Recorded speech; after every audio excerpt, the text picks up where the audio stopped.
one thing that I haven't mentioned, that I made a mental note that I was going to mention,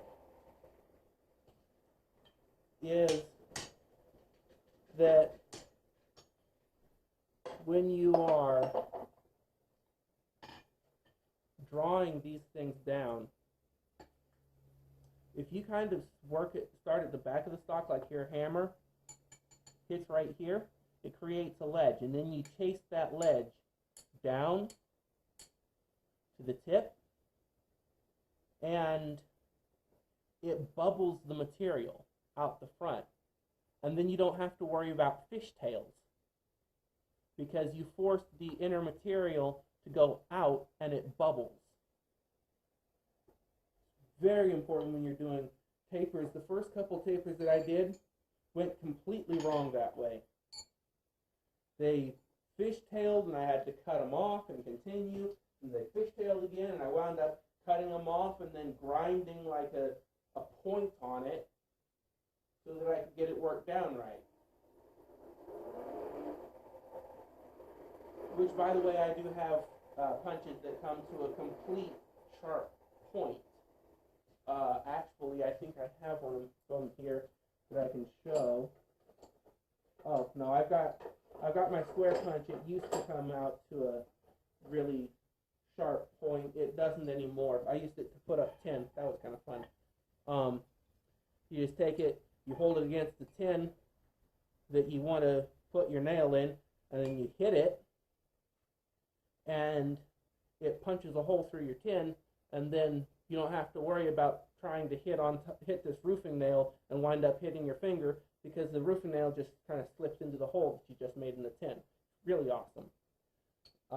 But this used to come out to a sharp point. And that, it's obvious, you know, like I said, you just don't square it out. You just work down your 4 sides until you have it, and it works good. And I like to use that one for shaping the holes right to get my nails into.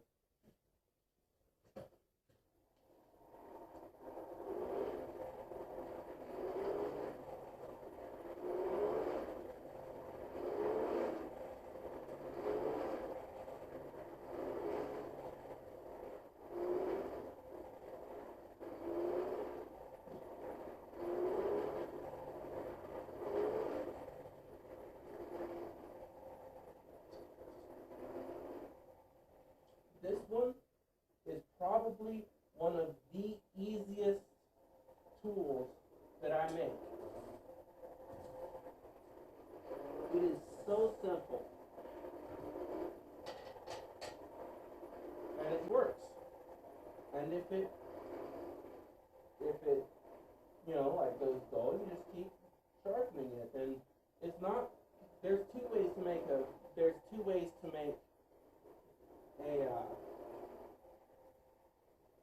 a chisel.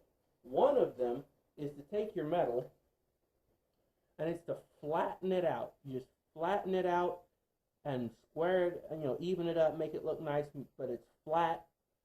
It like goes from being this thick to like, you know, like that thick to like that thick, and it just goes out, and then you put your little edge on the tip. The way that I'm doing it, you don't have that backed up edge, but it's so easy to put it back on, and you can just re-grind it on until then. It actually works pretty good.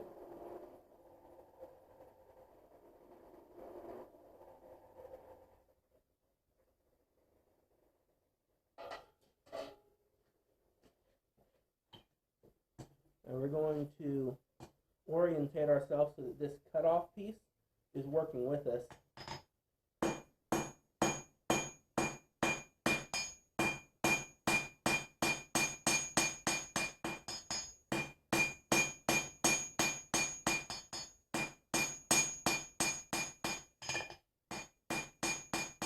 And if you want it to be a little bit wider in the front, you can go ahead and hit it with that piece. At this point, I just go ahead and like bend it over this part of the anvil. And there's a lot of people out there that say don't cut with your anvil.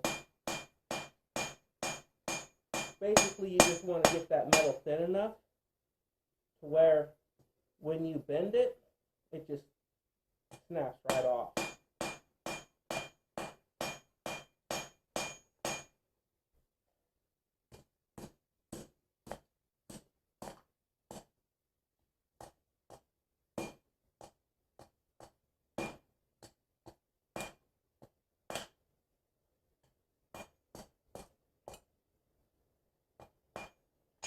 And now, all you do is you make sure that it's flat still.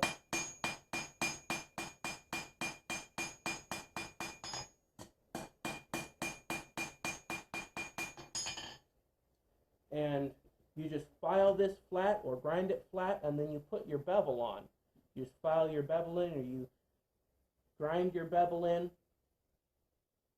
and it just comes out like really, really nice. And this is by no means like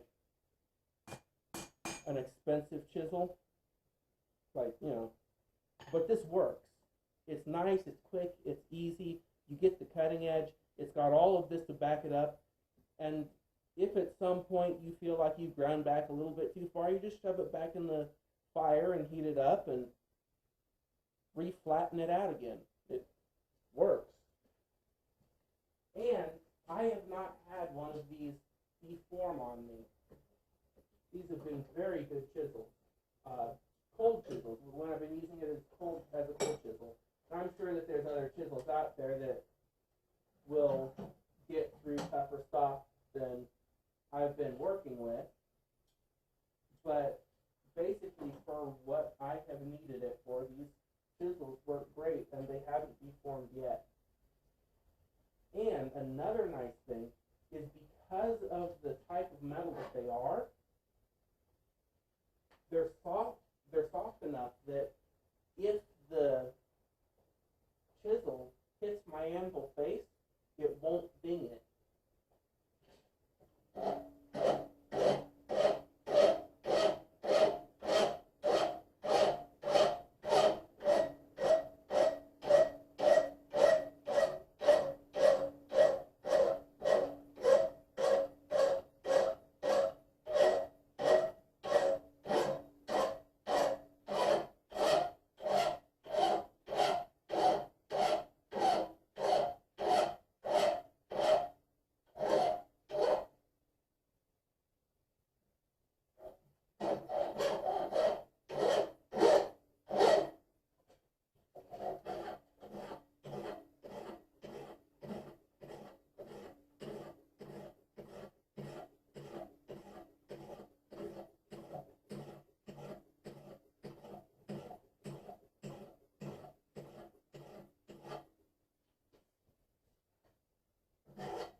This being said, of course, the whole anvil hitting the face and not dinging it, that being said, it's not like you don't want to try to protect your anvil.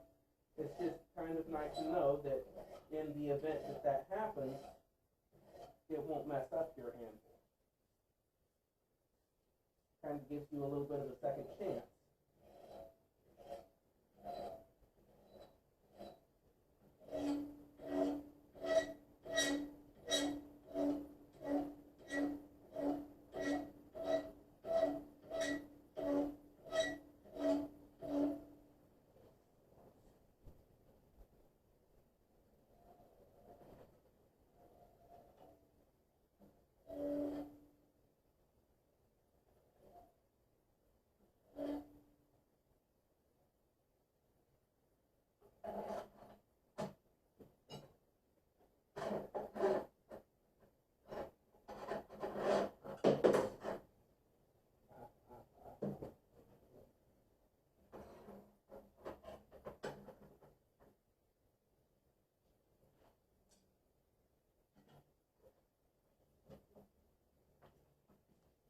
Now, here,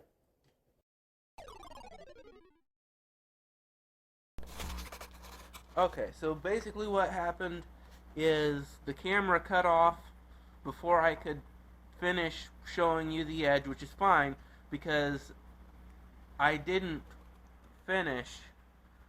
I was finished with the bevel. That was already done.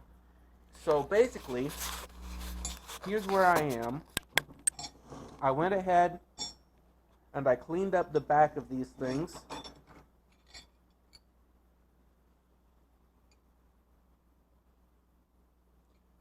And I went ahead and cleaned them up the rest of the way. This is the edge.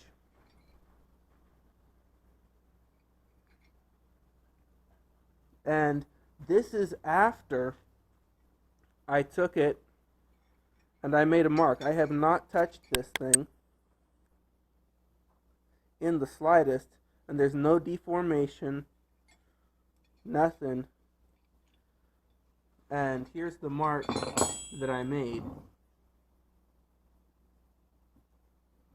So it's decent. I actually took one of these things after I made them, and I cut a piece of mild bar flat stock, well, about halfway through, and then I just broke it off.